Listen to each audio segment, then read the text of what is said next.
Australia Day atau Invention Day selalu dirayakan pada 26 Januari dengan cara yang berbeda di seluruh Australia.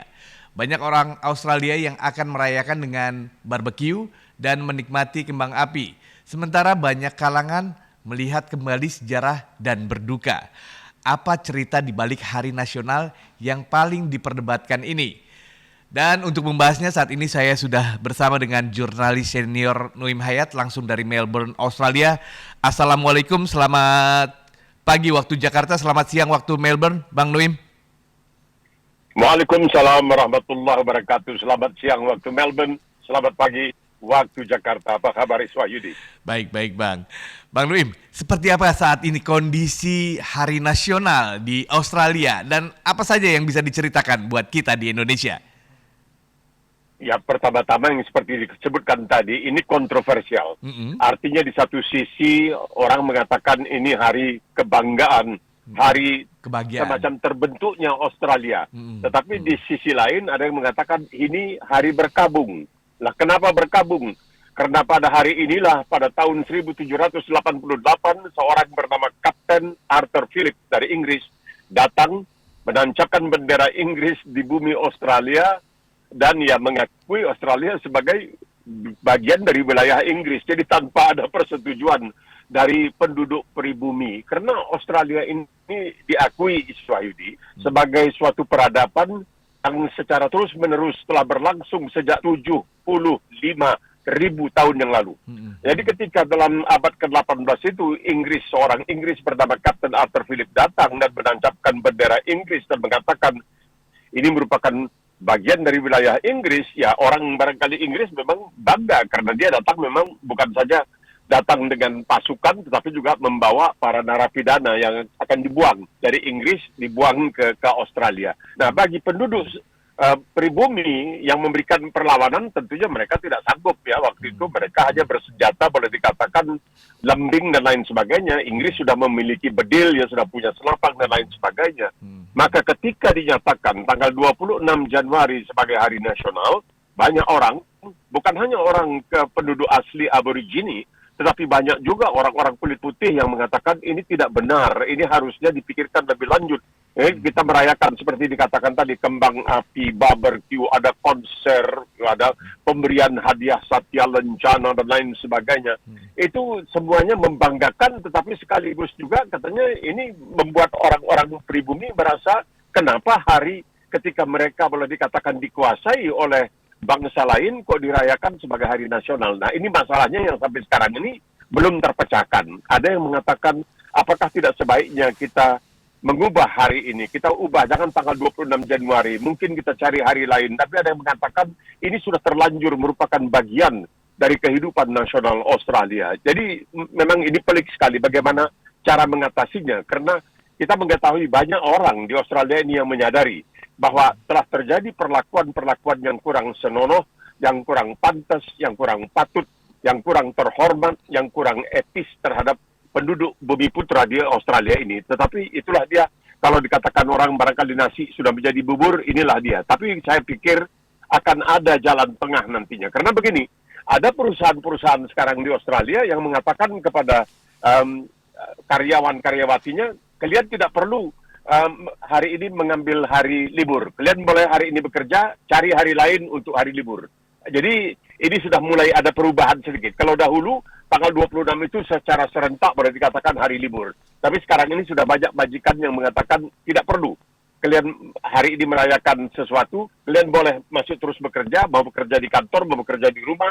Nanti kapan-kapan kalian ganti dengan hari lain, kalian ambil sebagai hari libur kalian. Jadi sudah mulai ada perubahan, dan kalau juga barangkali kita mengikuti perkembangan politik di Australia sebagaimana yang dijanjikan oleh partai buruh ketika mereka berkampanye, kalau mereka katanya terpilih, dan mereka memang terpilih bulan Mei yang lalu, mereka akan mengadakan referendum dalam waktu dekat untuk meminta kepada rakyat Australia mandat untuk membentuk apa yang disebut sebagai suara pribumi di parlemen. Jadi artinya akan ada satu badan musyawarah terdiri dari orang-orang aborigini, orang-orang bumi putra Australia, yang akan menyampaikan usul, hanya sebatas itu.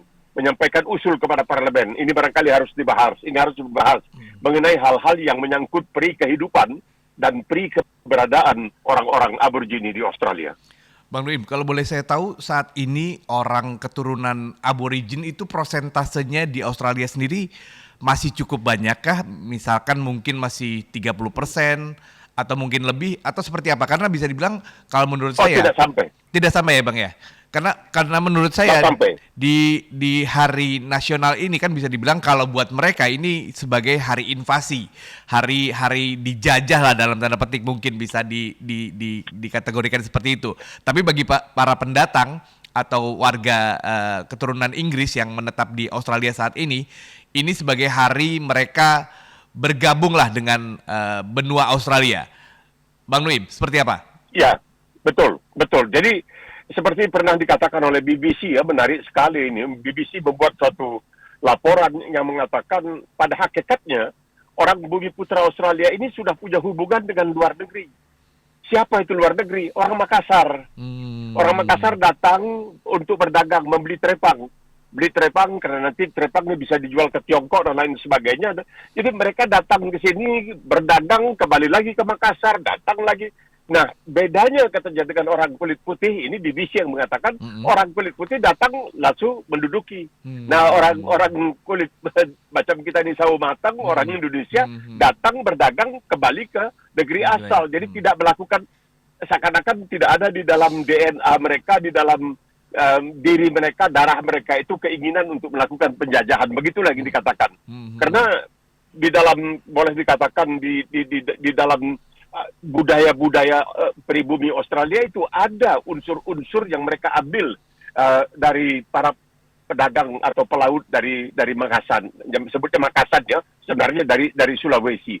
Jadi inilah perbedaannya mereka mengatakan, dan ini barangkali ingin membuka mata untuk barangkali meyakinkan banyak orang agar memikirkan sungguh-sungguh apakah perlu diadakan perubahan terutama untuk hari nasional ini karena dianggap sangat menyakiti pribumi. Tetapi ada juga, ini menarik juga, ada juga anggota partai, misalnya partai country, partai nasional yang pribumi, keturunan pribumi, mereka tidak begitu mempedulikan. Mereka mengatakan itu hari biasa saja, tidak perlu diubah, tidak perlu diperbaiki dan lain sebagainya. Jadi seakan-akan ada sebagian kecil orang-orang pribumi yang menganggap udahlah yang sudah berlalu, sudahlah, jangan lagi dipikirkan, ini sudah terlanjur dan sebagainya. Tapi sebagian terbesar dari mereka mengatakan ini perlu ada semacam koreksi. Barangkali Iswahyudi juga pernah mendengar bahwa ketika Kevin Rudd dari Partai Buruh menjadi Perdana Menteri, dia menyampaikan suatu pidato yang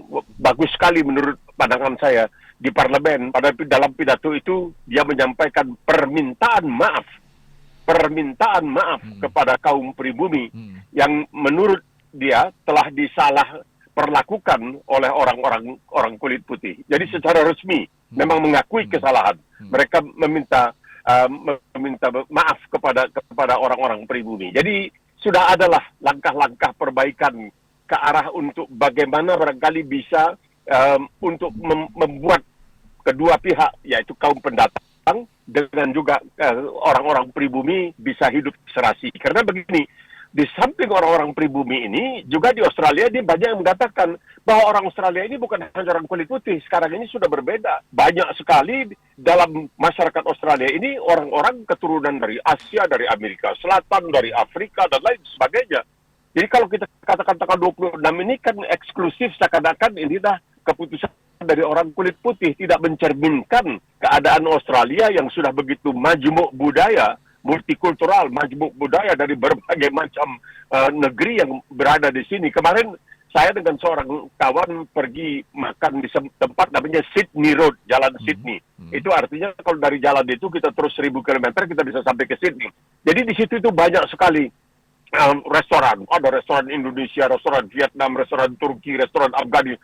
Tidak ada restoran Australia satupun. Sehingga saya katakan kalau ada orang dari Peladit Bulan atau dari Maris, Peladit Maris datang, dia bilang, ini Australia atau apa? Kok gak ada orang Australianya? Begitulah, menunjukkan bagaimana citra dari masyarakat Australia sekarang ini. Sehingga barangkali memang perlu dipikirkan secara sungguh-sungguh bagaimana mencari agar rambut tak putus, tepung pun tak berserak, kata orang, mencari jalan tengah sehingga bisa diterima oleh semua segmen. Tidak mungkin semua segmen, tapi sebagian terbesar segmen dalam masyarakat ini menerimanya sebagai suatu hari nasional di Australia. Karena begini, Iswahyudi, Australia ini punya lagu kebangsaan. Dulu mereka ambil lagu kebangsaan Inggris, God Save the Queen, ya, Tuhan menyelamatkan ratu. Sekarang mereka punya lagu kebangsaan sendiri. Ketika itu lagu kebangsaannya mengatakan, for we are young, karena kita masih muda, ya dipikirkan baru 200 tahun, hampir 200 tahun, orang pribumi menentang, jangan katakan kalian masih muda, kita di sini udah 75.000 tahun. Maka perkataan young diganti dengan one, for we are one, karena kita satu. Jadi sudah ada, boleh dikatakan langkah-langkah untuk ya menerimalah. Kalau ada kritikan-kritikan dari pihak pribumi tentang hal-hal seperti ini, masyarakat kulit putihnya berani menerima, berani melakukan perubahan sehingga bisa diterima oleh orang-orang pribumi aborigine.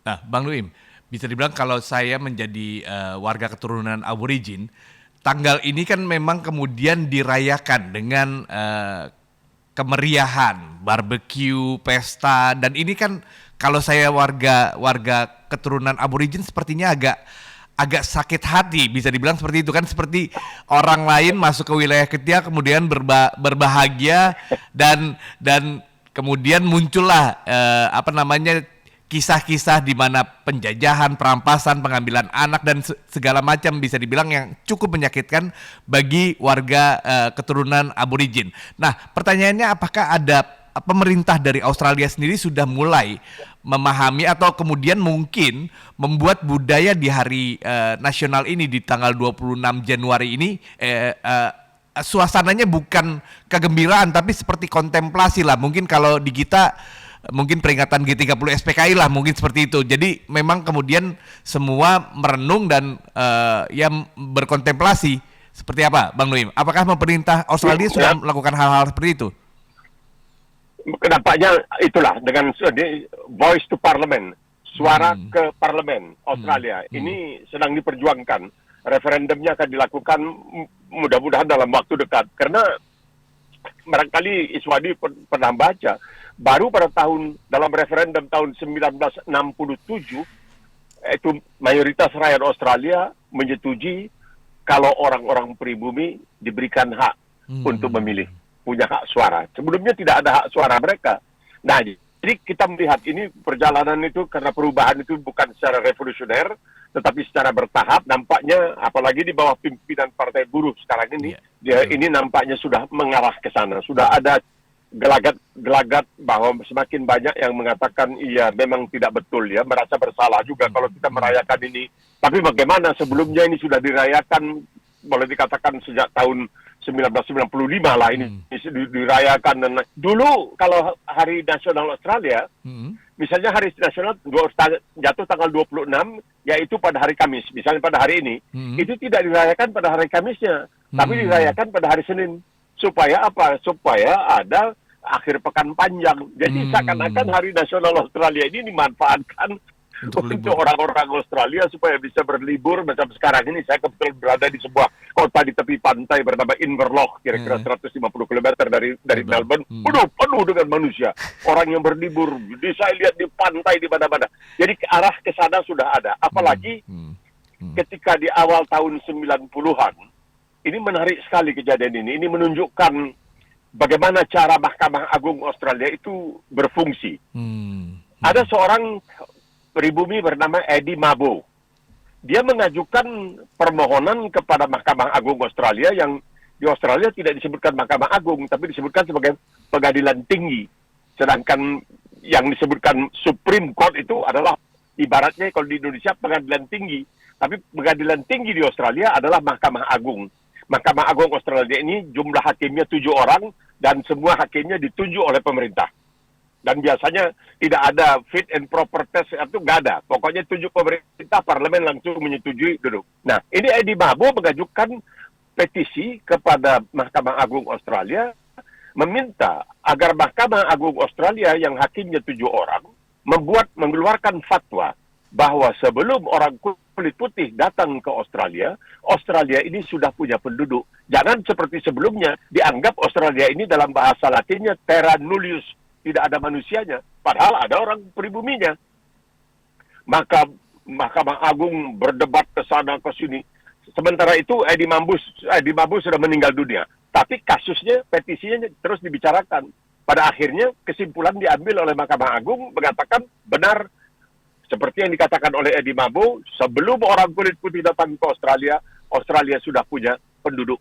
Jadi tidak bisa dikatakan terra nullius, tidak bisa dikatakan bahwa negeri ini tanpa penghuni ketika orang kulit putih datang. Nah, ini membuat pemerintah waktu itu dipimpin oleh Perdana Menteri Paul Keating kalang kabut. Kenapa kalang kabut? Ya karena dengan adanya putusan Mahkamah Agung itu, berarti setiap orang yang mengaku dirinya sebagai penduduk pribumi, sebagai penduduk asli, berhak untuk mengatakan kepada orang lain, ini rumah, ini didirikan di atas tanah saya. Karena seperti ini, jadi pemerintah terpaksa membuat berbagai macam undang-undang dan lain sebagainya untuk bisa menyelamatkan orang-orang yang sudah terlanjur punya. Tapi menunjukkan bahwa Mahkamah Agungnya itu tidak segan-segan, tanpa memikirkan akibat-akibat non-hukumnya. Tapi mereka itu mengatakan memang ini harus diakui bahwa orang Bumi Putra sudah ada di sini sebelum orang kulit putih datang. Jadi ketujuh hakim yang dituju oleh pemerintah ini bahkan mengambil keputusan yang 100% boleh dikatakan bertentangan dengan keinginan pemerintah. Dan di sini kita melihat bagaimana Mahkamah Agung di Australia itu berfungsi, dan itulah makanya dikatakan bahwa di Australia ini ada dua lembaga yang sangat dipercaya oleh masyarakat. Pertama, Mahkamah Agungnya, dan kedua, Badan Siaran ABC. Oke, mungkin dari Hari Nasional Australia ini kita bisa mengambil pelajaran. Saya sih cukup berbesar hati karena bisa dibilang Australia atau warga aborigin atau penduduk asli Australia sebelumnya pernah berhubungan dengan negara kita, tapi kita tidak melakukan pendekatan yang bisa dibilang seperti menjajah, beda dengan cara-cara yang dilakukan oleh mungkin warga negara Inggris pada saat pertama kali berada di Australia. Nah, Bang Nuim dan Angel Listener, kita akan lanjutkan kembali dialog ini. Jangan kemana-mana, tetaplah di 94.FM di MG Radio Network, maksud saya. MG Radio Network, more than just news.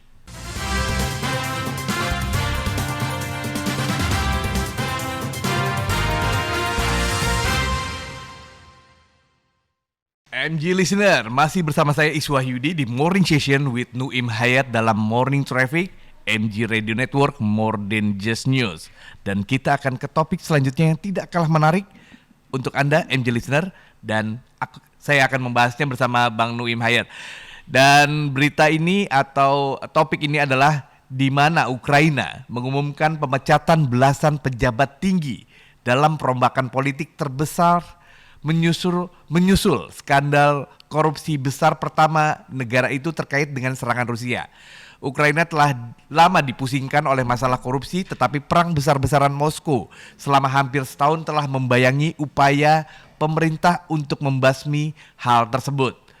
Dan langsung kita akan membahasnya dengan jurnalis senior kami, Nuim Hayat, langsung dari Melbourne, Australia. Bang Nuim, isu korupsi saat ini muncul di mana upaya pejabat Ukraina dengan mempromosikan persatuan nasional untuk menghadapi invasi sejak Rusia menyerang Ukraina pada Februari 2022 lalu. Apakah Presiden Zelensky sanggup untuk melakukan pemberantasan korupsi di negaranya di tengah invasi yang saat ini tengah terjadi? Bang Nuim. Hebat kan? Ini betul-betul Ukraina ini laksana sudah jatuh dihimpit tangga. Dalam keadaan dia sedang mengalami apa yang disebutkan oleh Rusia sebagai operasi militer, dia harus menghadapi korupsi. Ya ini kan begini persoalannya, Iswayudi.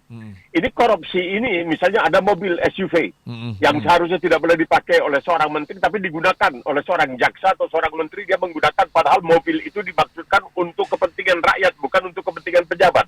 Nah, yang ditakutkan oleh Zelensky adalah karena dia meminta bantuan begitu banyak dan sudah begitu miliaran dolar bantuan diberikan, bukan ya secara tunai saja, tapi tentunya dengan alat-alat peperangan. Nah, kalau misalnya luar negeri, terutama NATO dan Amerika, melihat, wah ini bahaya, ini apa yang kita kasihkan ini macam garam masuk ke laut, ini hilang begitu saja. Maka dia tentu akan kewalahan nanti untuk mendapatkan bantuan lagi, karena banyak yang akan mengatakan, kenapa mesti diberikan bantuan kepada mereka yang nanti korup, berapa banyak seperti Iswahyu dikatakan tadi, menteri, wakil menteri, jaksa, dan lain sebagainya, itu tidak punya pikiran sama sekali. Di tengah-tengah kekacau balauan mengambil kesempatan di dalam kesempitan seperti ini. Padahal kalau mereka misalnya berkiblat kepada Tiongkok, kita lihat sekarang ini luar biasa. Mau tidak mau harus kita akui, karena Tiongkok pun sudah mencanangkan apa yang mereka sebutkan sebagai peperangan melawan harimau, melawan serigala, melawan lalat. Jadi rupanya di sana itu disebutnya begitu. Ada harimau, ada kelas harimau, ada kelas serigala, ada kelas lalat. Jadi yang lalat ini juga katanya sangat berbahaya. Ketika ditanyakan kepada seorang pejabat Tiongkok, kenapa lalat ini berbahaya? Ya karena mereka ini adalah yang melakukan pungli, pungutan liar. Dan mereka ini berbahaya karena mereka ini langsung melakukan pemerasan terhadap rakyat. Sedangkan korupsi yang dilakukan oleh pejabat itu katanya itu mengambil uang negara, bukan langsung dari kantong rakyat. Tapi kalau sekiranya terjadi pungli, pungutan liar ini, nah ini yang celaka katanya membuat rakyat setengah mati, dia agak kewalahan. Tetapi kehebatan dari Xi Jinping ini memang diakui. Bahwa sejak pertama dia mengambil alih, dia mencanangkan betul-betul peperangan yang luar biasa terhadap korupsi. Dan sekarang ini korupsi yang disebutkan itu korupsi yang terselubung. Korupsi tertutup, terselubung. Kenapa? Ini pejabat-pejabat ini bukan dia yang secara langsung, tapi dia melakukan apa yang kita kenal di Indonesia sebagai nepotisme, yang pernah dikutuk oleh MPR sendiri ketika terjadinya perubahan dari Orde Baru ke Orde Reformasi. Nah ini yang barangkali menjadi contoh bagi orang untuk mengatakan, lihat, Tiongkok dalam keadaan aman tentram tetap melakukan pembasmian yang begitu hebat terhadap korupsi karena menganggap korupsi itu bahaya. Bagaimana dengan Ukraina yang sedang terjepit, dihantam oleh sebuah negara raksasa, sebuah negara kecil seperti Ukraina, tahu-tahu di situ terjadi juga mereka yang mengambil kesempatan di dalam kesempitan. Nah, ini yang membuat betul-betul banyak orang tidak habis pikir, kok tega ada seorang misalnya pejabat yang di tengah-tengah kericuhan sekarang ini pergi berlibur dengan keluarganya ke Spanyol.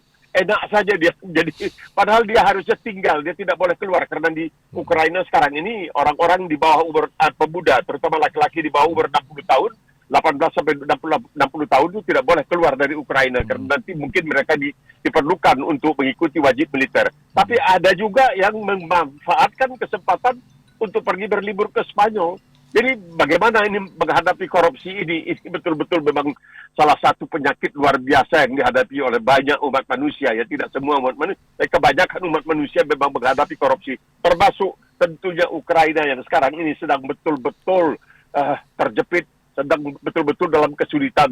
Dan di tengah-tengah kesulitan itulah ada yang mengambil kesempatan. Ini yang barangkali membuat kita merasa sangat sakit hati. Dalam artian, bagaimana orang yang sudah susah, kehilangan rumah, kehilangan segalanya, tahu-tahu uang yang diberikan, uang yang ada yang seharusnya untuk meringankan beban mereka, malahan dikorup. Ini sesuatu yang hampir tidak masuk akal sebenarnya. Kalau kita melihat kejadian di Ukraina ini, mencerminkan bahwa manusia itu adalah sebaik-baiknya makhluk yang kembali menjadi sejahat-jahatnya makhluk. Inilah yang terjadi di Ukraina sekarang ini. Nah, Bang Nuim, apakah Bang Nuim merasa yakin seorang Zelensky yang saat ini akan melakukan pemberantasan korupsi itu mampu? Masalahnya kan dia bukan background-nya, bukan politisi ulung lah bisa dibilang dalam catatan yang saya paham, dia lebih ke orang yang berasal dari dunia showbiz. Nah, Bang Nuim merasa yakin apakah dalam kondisi saat ini yang bisa dibilang cukup keras di Ukraina, dia mampu untuk memberantas atau mengentaskan korupsi di pemerintahannya? Memberantas secara keseluruhan tidak mungkin. Itu adalah sesuatu yang tidak mungkin. Tetapi barangkali dalam ukuran besar dia akan mampu karena namanya sekarang ini bagus sekali. Sebab begini, Iswayudi, ketika terjadi apa yang disebutkan oleh Rusia sebagai operasi militer di Ukraina, itu Barat menawarkan kepada Zelensky untuk membawa dia keluar dari Ukraina. Dia tidak mau. Dia mengatakan jatuh bangun bersama rakyatnya. Dia kan seorang pelawak. Dia seorang komedian, seorang pelawak. Ya, jadi showbiz. Yang macam Iswayudi dikatakan seorang showbiz. Tetapi kemudian dia bisa menampilkan dirinya sebagai seorang pemimpin yang betul-betul punya pendirian yang sangat luar biasa. Jadi itu membuat usaha dia yang sejak semula sebelum adanya serangan dari Rusia ini, dia sudah mencanangkan, sudah membuat semacam KPK di Ukraina. Tapi ya, apa boleh buat, tersendat dengan terjadinya operasi militer ini. Jadi dia mendapatkan dukungan yang sangat baik dari rakyat karena melihat bahwa dia memang betul-betul berusaha untuk memimpin negara dalam keadaan yang begitu sulit, serba kekurangan segala macam persenjataan dan lain sebagainya, menghadapi raksasa, menghadapi Rusia. Tapi dia berani begitu, pendiriannya begitu teguh, ditawarkan untuk dibawa ke luar negeri, diungsikan ke luar negeri seperti barangkali Jenderal Charles de Gaulle dari Prancis dahulu diungsikan ke Inggris. Dia tidak mau, dia tetap bertahan dan dia mau tetap bersama rakyatnya. Jadi dia punya kekuatan moral dalam hal ini. Bisa kita katakan mempunyai kekuatan moral karena dia masih ditegarai tetap bersih.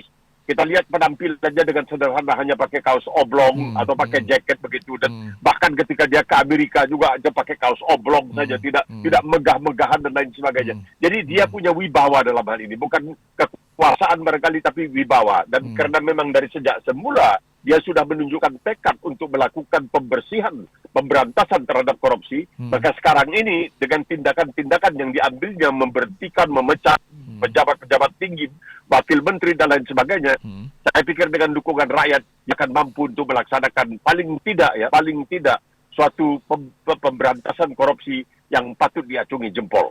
Nah, Bang Nuim, kalau dari sosok Zelensky mungkin Bang Nuim cukup yakin lah akan adanya pemberantasan korupsi yang mampu dilakukan oleh Zelensky. Namun bisa dibilang kan kita melihat memang sistem pemerintahan di Ukraina itu bisa dibilang demokratis. Beda kalau yang saya paham ketika dalam pemberantasan korupsi yang dilakukan oleh Cina mungkin atau Rusia, itu sepertinya ada efek yang menakutkan ketika orang ketahuan atau terbukti melakukan korupsi. Bahkan mungkin pilihannya adalah mati. Namun di era atau di pola di sistem demokrasi kan kadang-kadang paling hukumannya seumur hidup, dan itu dimanfaatkan mungkin oleh Rusia untuk mencari tahu atau seperti apa. Apakah Bang Nuim yakin dengan sistem pemerintahan atau mungkin Zelensky harus mengeluarkan aturan baru, misalkan yang ketahuan korupsi hukum mati, atau seperti apa Bang Nuim melihat kemampuan Zelensky untuk bisa memberantas korupsi di sistem politik di Rusia, di Ukraina maksud saya? Ya, maksudnya, jadi kalau hukuman mati itu, Iswahyudi, itu agak sulit di Eropa sekarang ini. Karena umumnya negara-negara Eropa itu seperti mana halnya dengan Australia, sudah tidak lagi memberlakukan hukuman mati. Sehingga dia harus hati-hati dalam hal ini. Kalau dia sampai melakukan hukuman mati, itu dianggap sebagai suatu bentuk pelanggaran hak asasi. Ini aneh sebenarnya, tapi begitulah. Suatu bentuk pelanggaran hak asasi manusia yang paling kejam, kata mereka. Karena itu tidak bisa diubah. Setelah hukuman mati, tidak bisa diubah lagi. Karena orangnya sudah mati, dia terlanjur mati. Jadi mungkin hanya kalau hukuman seumur hidup itu kalau memang betul-betul seumur hidup, jangan didiskon ke sana, didiskon ke sini, itu nanti celaka lagi, kan memberikan kesan yang tidak baik. Tapi saya pikir dia akan berhasil, dan dia akan tetap berani sekarang ini, terutama karena namanya sudah begitu harum di kalangan bangsa Ukraina sendiri. Karena ya itu dia tidak mau keluar. Padahal ada tawaran dari Barat untuk mengungsikannya dari Ukraina supaya dia selamat, jangan sampai diasasinasi atau kena bom atau kena peluru kendali dari Rusia. Ini saya pikir akan berhasil. Ini merupakan kesempatan karena pada awalnya pun sebelum terjadi operasi militer dia sudah mulai melakukan pemberantasan terhadap korupsi. Memang tidak sehebat seperti yang barangkali diinginkan oleh banyak orang, tetapi dia melakukannya. Dan sekarang ini dengan mendapatkan kekuatan moral yang begitu besar karena kepemimpinan yang sangat diakui, begitu mudah boleh dikatakan, begitu sederhana, begitu berani dalam keadaan yang begitu sulit, barangkali rakyat akan mendukung dia seperti mereka mendukung usahanya untuk mempertahankan Ukraina dari operasi militer Rusia. Saya yakin dia akan mampu untuk betul-betul mendapatkan kekuatan dan kekuasaan moral ini yang penting untuk melakukan apa yang harus dilakukan oleh suatu pemerintahan untuk menyelamatkan uang rakyat, jangan sampai ditilap, jangan sampai dikorup oleh orang-orang yang tidak bertanggung jawab, tidak berakhlak, dan tidak bermoral sama sekali. Oke, Bang Nuim, kita lihat saja nanti ke depan seperti apa Zelensky mampu melakukan upaya untuk memberantas korupsi di tengah kondisi yang bisa dibilang tidak lazim, tidak umum karena negaranya saat ini tengah diinvasi oleh Rusia. Dan Bang Nuim dan MG Listener, kita akan kembali lanjutkan dialog ini dengan tema yang lain, yakni di mana Amerika saat ini sejumlah petinggi diduga atau terlibat dalam kasus kebocoran atau pembocoran rahasia negara. Tapi jangan kemana-mana, tetaplah bersama kami di MG Radio Network, More Than Just News.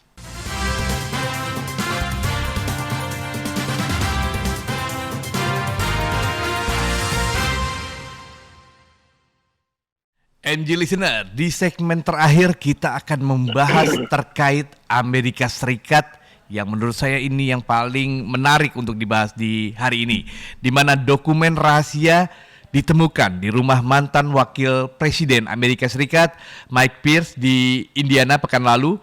Penemuan tersebut menambah daftar pejabat tinggi yang menyimpan dokumen sensitif di kediamannya. Sebelumnya kita ingat ada Trump yang juga diduga menerima atau menyimpan dokumen sensitif, dan untuk itu kita akan masih membahasnya, dan saya juga masih tersambung dengan jurnalis senior kami Nuim Hayat langsung dari Melbourne, Australia. Bang Nuim, kegagalan untuk menyimpan dan mengamankan materi-materi rahasia dengan benar ini menimbulkan resiko keamanan nasional jika jatuh ke tangan-tangan yang tidak benar. Pendapat Bang Nuim untuk negara sebesar Amerika Serikat. Bang Nuim. Ini masalahnya begini, Iswahyudi. Biasanya yang disebutkan dokumen-dokumen rahasia itu ada jangka waktu. Setelah 30 tahun boleh diungkapkan, setelah 20 tahun boleh diungkapkan, setelah 40 tahun boleh diungkapkan karena nanti tidak lagi berdampak. Tetapi ini masih terlalu baru. Nah, bedanya antara Joe Biden dan barangkali Mike Pence, mantan wakil presiden Donald Trump, mereka ada ketidaksengajaan di sini. Misalnya kita tahu Biden ini ditemukan dokumen ini pertama-tama tidak banyak di kantornya, kemudian ditemukan di dalam garasinya, tempat dia menyimpan mobil klasiknya, yaitu Corvette-nya, mobil klasiknya. Nah, menariknya di sini bahwa Donald Trump itu membawa berkotak-kotak, berpeti-peti boleh dikatakan, berkardus-kardus itu dia bawa ke tempat peristirahatannya di Florida, Mar-a-Lago. Jadi dia dengan sengaja membawa itu, tidak dibolehkan. Seharusnya dokumen-dokumen rahasia negara itu mesti diserahkan kepada kantor arsip nasional Amerika. Ini dia bawa dengan sengaja. Kemudian ketika Federal Bureau of Investigation, jadi ketika Biro penyelidik federal mendatangi rumahnya di Florida, dia mengatakan, inilah katanya, mereka punya kebencian terhadap saya, bukan karena hukum dan lain sebagainya. Ini menyulitkan Departemen Kehakiman Amerika yang sekarang ini. Karena apa? Karena Departemen Kehakiman yang sekarang ini berada di bawah Joe Biden. Jadi apa yang dilakukan oleh Menteri Kehakimannya? Menteri Kehakimannya menunjuk seorang ahli hukum yang keturunan Tionghoa kalau tidak salah saya, untuk memeriksa semua ini. Jadi orang yang betul-betul berada dianggaplah ya secara boleh dikatakan secara teknis, secara kasat mata, orang yang sangat berada di tengah objektif untuk memeriksa apakah yang dilakukan oleh Joe Biden ketika dia masih menjadi wakil presiden Barack Obama adalah perbuatan sengaja yang harus dicela, ataukah itu hanya suatu kesilapan.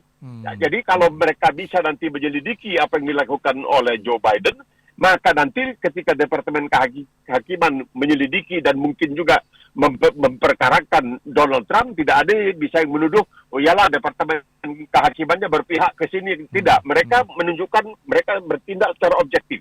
Kalau Biden misalnya dianggap bersalah, Biden akan dikatakan telah melakukan kesalahan. Kalau Biden memang tidak bersalah, akan dikatakan tidak bersalah.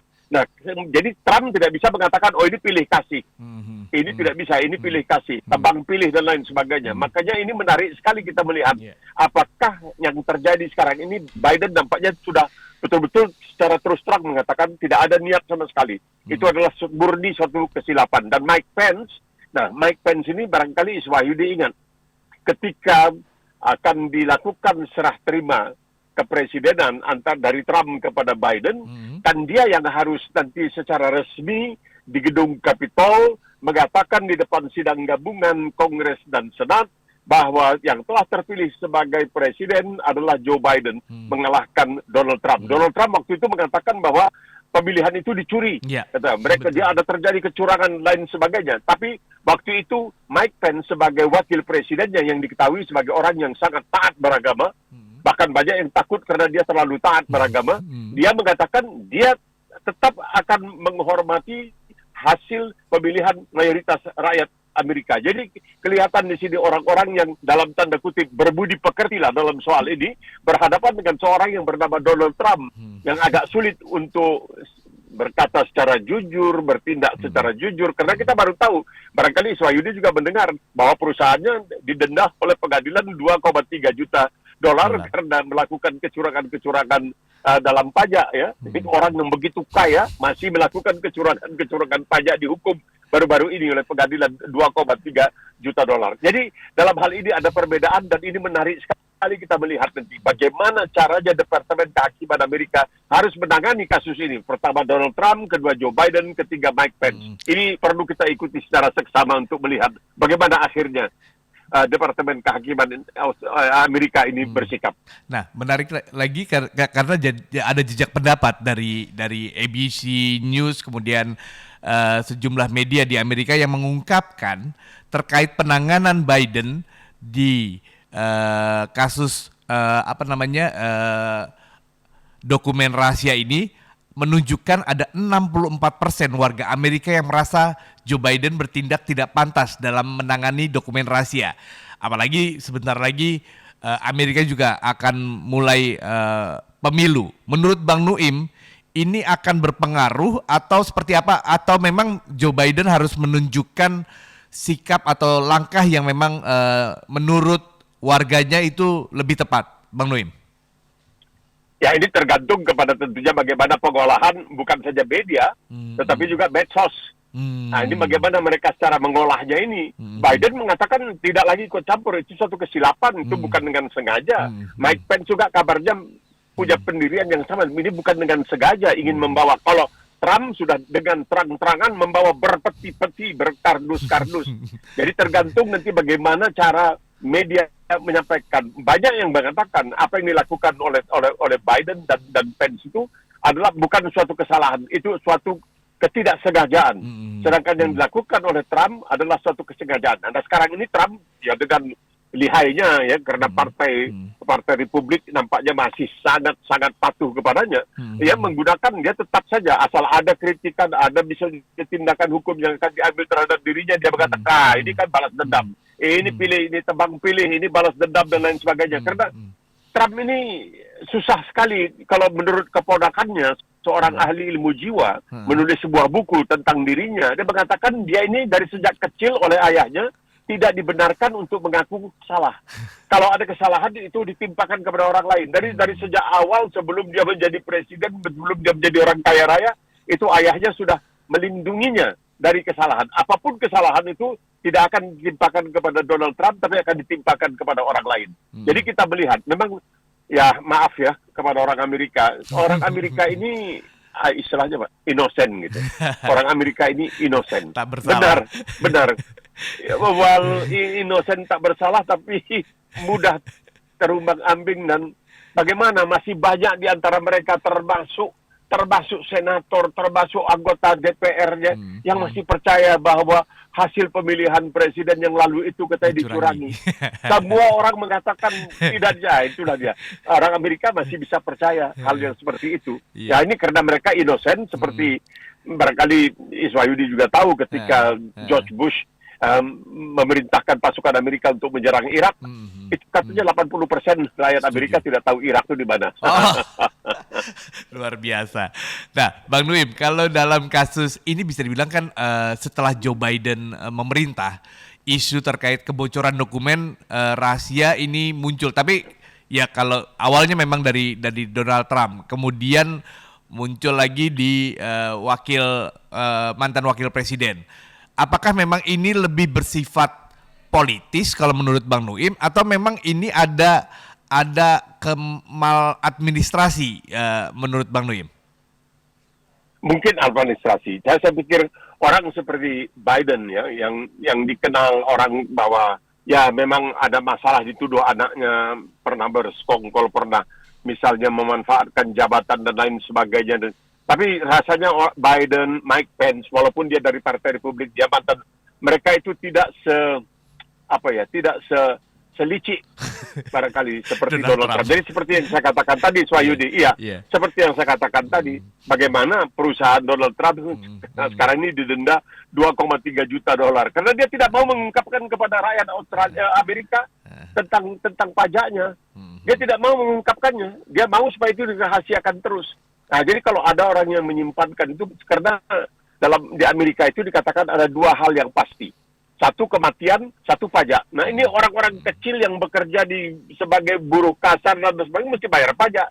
Tapi Trump apakah dia bayar pajak atau tidak? Tidak diketahui karena dia tidak mau mengungkapkan. Nah, jadi dalam hal ini barangkali secara pro forma, secara kita lihat ya di permukaan kemungkinan sekali Biden dan Mike Pence, mantan wakil presiden Donald Trump, melakukan hal itu secara tidak sengaja, sedangkan Trump kelihatannya ada unsur-unsur kesengajaannya. Mungkin dari banyaknya dokumen rahasia kita bisa menilai apakah ini sengaja atau tidak. Dan menariknya memang ini jelang pemilu, hal-hal seperti ini sepertinya bisa jadi alat untuk membuat elektabilitas seseorang makin meningkat atau bahkan bisa hancur. Sepertinya seperti itu ya Bang Nuim. Nah, terima kasih Bang Nuim sudah menjadi bagian dari dialog kami di pagi hari ini.